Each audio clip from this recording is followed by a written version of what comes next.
राजू शेट्टी यांच्या उपस्थितीत झालेल्या आंदोलनाला अखेर यश आलंय। कारखानदारांकडून वाढीव दर देण्याचं मान्य करण्यात आलंय। परभणीमध्ये स्वाभिमानी शेतकरी संघटनेकडून परभणी गंगाखेड रस्त्यावर 2 तास रास्ता रोको करण्यात आला। त्यानंतर कारखानदारांसोबत राजू शेट्टी यांची चर्चा झाली आणि त्यानंतर वाढीव दराचा जो प्रश्न, जी मागणी होती ती मान्य करण्यात आलेली आहे कारखानदारांकडून आणि अखेर या आंदोलनावर तोडगा निघालेला आहे। आता रास्ता रोको काढण्यात आलेला आहे।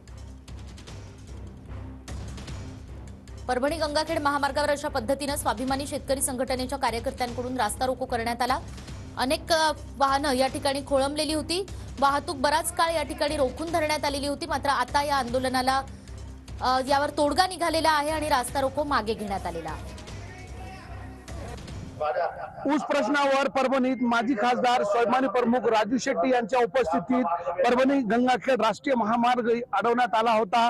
तब्बल 2 तासानंतर आता राजू शेट्टी या ठिकाणी रस्ता अडवणाऱ्या आंदोलकांना संबोधित करतायत। खरं तर ऊसाला जादा दर मिळावं, त्यासोबतच ऊसाची पहिली रक्कम देण्यात यावी असा विविध मागण्या या ठिकाणी स्वाभिमानीकडून करण्यात आल्या होत्या।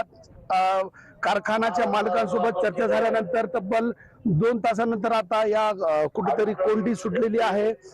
दोन्ही कारखान्यांनी शेतकऱ्यांना पैसे जादा पैसे अदा करण्याचं या ठिकाणी कमिटमेंट केल्यानंतर कुठेतरी आता राजू शेट्टी परत एकदा या ठिकाणी आंदोलकांना संबोधित करताय आणि काही वेळातच ही वाहतूक कोंडी थांबणार आहे। आंदोलन तुर्तास मागे घेण्यात येणार आहे, कारण जादा दर देण्याचं मान्य या ठिकाणी कारखान्यांनी केलंय।